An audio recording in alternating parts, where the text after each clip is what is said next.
Alors pour tout ce qui est révision extérieure en fait, donc pour commencer par le capot, l'ouverture va se faire ici en ouvrant la portière. Il y a une manette qui est juste ici. Ça tu le sais, tu l'as peut-être déjà vu. Donc c'est en tirant cette manette là qu'on va pouvoir déclencher là-bas l'ouverture du capot. Et après, dans l'idée, une fois qu'on est là, face au capot, on a tout simplement la trappe en dessous. Il y a une manette avec laquelle tu vas pouvoir vas-y, je te laisse mettre ta main. Voilà, c'est ça qui permet de lever le capot. Appuie bien. En fait, voilà, la manette elle se lève, elle est juste ici. Donc pour ça, il y en a, ils ont du mal à le trouver. Donc par rapport au logo Citroën, on a tout simplement ici la manette qui permet de lever et c'est grâce à ça qu'après on peut lever le capot. Sous le capot, on voit qu'il y a une béquille qui est juste là. Tu tiens bien pour moi. La béquille, en fait, l'idéal c'est de ne pas tirer directement, mais de mettre juste le pouce pour que techniquement tu puisses l'emmener jusqu'à l'encoche qui se trouve ici. Il y a un petit trou ici, et après on redescend un peu le capot. Voilà, pourquoi? Parce que comme ça, s'il y a du vent, ça risque pas de tomber. Les dessins, ils sont très clairs et bien visibles par rapport à tout ce qui est dessin. Donc ici, on a le liquide de refroidissement. Tu te souviens? Donc le liquide de refroidissement, la seule précaution à prendre, c'est de ne pas ouvrir à chaud pour ne pas se brûler gravement. Le niveau, il est dans un vase. Le niveau, il est indiqué juste ici, avec marqué maxi. Donc ça veut dire que le produit est à remplir jusqu'au milieu du vase. Mais après, si jamais je veux l'ouvrir, c'est jamais le faire à chaud, toujours à froid pour éviter les risques de projection d'eau chaude. Là, on a le liquide de lave-glace, il y a bien le symbole aussi, qui est bien nettement marqué, parce que ça symbolise le pare-brise, et on voit les petites gouttes d'eau qui symbolisent le jet d'eau. Donc ça, la seule précaution à prendre, c'est mettre de l'antigel en hiver. Donc, parce qu'il n'y a rien de dangereux, hein, c'est pas brûlant ou quoi que ce soit, mais si on met de l'antigel, en général, le produit il est vendu avec déjà de l'antigel, c'est pour ça qu'il est souvent violet, voire jaune ou coloré. Donc l'antigel permet que même si on descend des très basses températures, même moins 10, même certains même moins 25, ça reste toujours liquide à l'intérieur. Sinon, si ça se congèle dedans, bah, l'eau ne peut pas sortir tout simplement. Juste là, un peu caché, on a le liquide de direction assistée. Donc on voit bien de toute façon sur le capuchon, c'est bien marqué dessus, direction assistée. Je fais un petit zoom comme ça vite fait pour qu'on voit.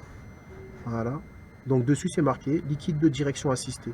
Donc certaines voitures ils ont une direction assistée électrique. Nous, à partir du moment où on parle de liquide, c'est que la direction assistée elle est hydraulique. Dans la comparaison, je dirais que quand c'est électrique, le volant il tourne vraiment, c'est surtout dans les manœuvres qu'on ressent la direction assistée. Une électrique, ça tourne vraiment tout seul, on peut tourner avec un doigt. Une hydraulique, tu tournes facilement aussi, mais tu serais plus obligé d'utiliser deux doigts, enfin ça force légèrement plus, mais c'est toujours mieux que ceux qui n'ont pas de direction assistée du tout, qui eux, ils prennent pas deux doigts, ils prennent carrément deux mains pour tourner. Donc toujours le faire par un garagiste, le liquide de direction assistée. Toujours par un garagiste, parce que justement tout ce qui est d'ordre hydraulique, c'est un appareil de mesure précis qui va permettre de donner la fonctionnalité précise, exemple tourner, mais ni trop fort, ni trop doucement. Là, on a l'orifice de remplissage pour l'huile moteur. Donc l'orifice de remplissage pour l'huile moteur, c'est-à-dire que c'est là-dedans qu'on remplit l'huile. Par contre, la jauge qui permet de mesurer, elle est là. Donc ça, parce que beaucoup de personnes pensent que quand on retire la jauge, alors déjà par rapport à la jauge, c'est une longue tige qui va de haut en bas, mais la mesure ne se fait qu'avec la partie basse. Donc on a tout simplement une partie haute où on voit le maximum, une partie basse où on a le minimum. Le juste milieu, c'est justement arriver entre les deux. Il faut que ça arrive entre les deux, entre mini et max. Donc là, la mesure, elle doit se faire donc en replongeant, comme je disais, non pas dans le tube ici. Ça, c'est juste pour remplir l'huile. C'est dans ce tube-là, ce tube noir qui a juste ici. Lui, il plonge déjà au fond du moteur. Et c'est en rentrant donc la tige et en touillant que quand on le ressort, on va voir si ça s'est bien imprégné. Niveau de l'huile, il y en a un peu partout. Donc, il faut le nettoyer au préalable avec un mouchoir. Si on ne le nettoie pas avec un mouchoir, on voit de l'huile partout. Donc c'est pour ça qu'on ne voit pas la différence. Donc toujours le nettoyer au préalable avec un mouchoir et en le replongeant, normalement l'huile s'arrête bien au milieu. D'accord? Donc là après, on peut demander aussi dans quelle mesure, dans quelles circonstances pardon, on fait cette mesure. C'est sur un terrain plat. C'est logique sur un terrain plat. Sinon, la voiture inclinée, ça incline le niveau de l'huile. Et après, c'est à froid aussi, parce que si on vient de rouler, alors quand on dit à froid, c'est comprendre la voiture, si elle vient de rouler et que tu viens de t'arrêter, ça sert à rien de faire la mesure.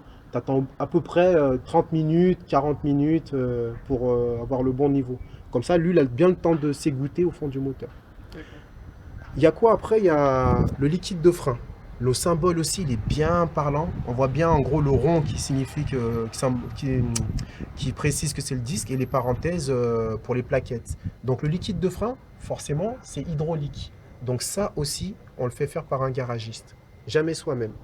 Donc après, ici on a la batterie. La batterie, on peut la reconnaître parce que il y a toujours ce symbole plus qui va montrer tout simplement qu'il y a un pôle plus et un pôle moins. Le pôle moins, il est un peu au fond. Donc pour la particularité de cette voiture, c'est que le moins, si on veut y avoir accès, il faudrait retirer ou sortir la batterie.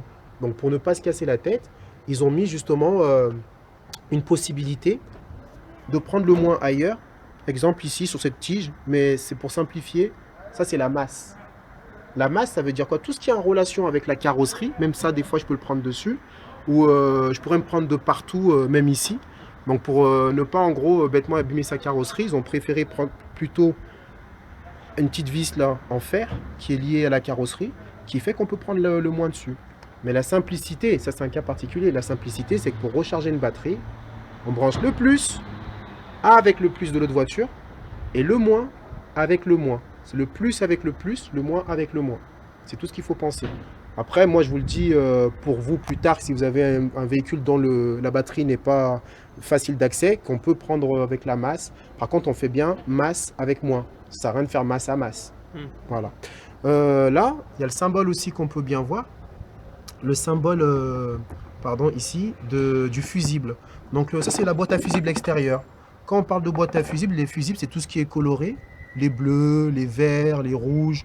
Donc chaque fusible a un ampérage qui est noté dessus. Comme on voit, il y en a certains, c'est marqué 15.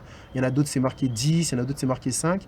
Donc ça, c'est pour dire que tout ce qui est partie capot, chaque fusible a un rôle et une fonction.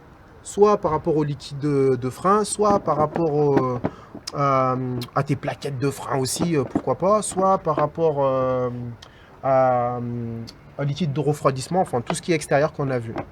Donc là, après tu as d'autres choses, c'est concernant le réglage des feux. Normalement, on a une commande à l'intérieur pour pouvoir régler la hauteur, diminuer ou monter l'éclairage du faisceau lumineux. On peut le faire à la main, ici, avec cette partie là blanche, à l'aide d'un tournevis cruciforme ou une clé à l'aile, tout ce qui peut rentrer dedans justement comme ça pour le tourner. Donc là, il y en a un de chaque côté parce qu'il y a des feux de chaque côté. Donc forcément, en fait, ça a le même principe que pour l'intérieur. Dans quel cas on règle la hauteur des feux? Quand on est chargé, vu que le poids se met dans le coffre, la voiture vers l'avant, elle va plutôt avoir tendance à se lever. Donc un réglage de ce type-là en cas de chargement, on redescendrait l'éclairage pour ne pas qu'il soit trop haut, tout simplement. Mais ça s'appelle le réglage extérieur des blocs optiques, si jamais l'intérieur est défaillant. Changer les ampoules. Alors le compartiment moteur, on va voir ici, il y a des languettes. Ici, même ici sur le côté aussi un peu caché, il y a des languettes aussi. En gros, tout ça, c'est pour, quand on retire ça, ça permet tout simplement d'avoir accès aux ampoules. Pour ça, je ne l'ouvre pas carrément parce que c'est un peu galère à remettre après, ça ne tient pas bien. Donc là, de chaque côté, parce que du coup, chaque côté, forcément, ben, tu as des ampoules. Ça, la seule précaution à prendre quand on manipule une ampoule halogène, eh ben, c'est de tout simplement penser qu'il faut prendre un mouchoir ou un gant.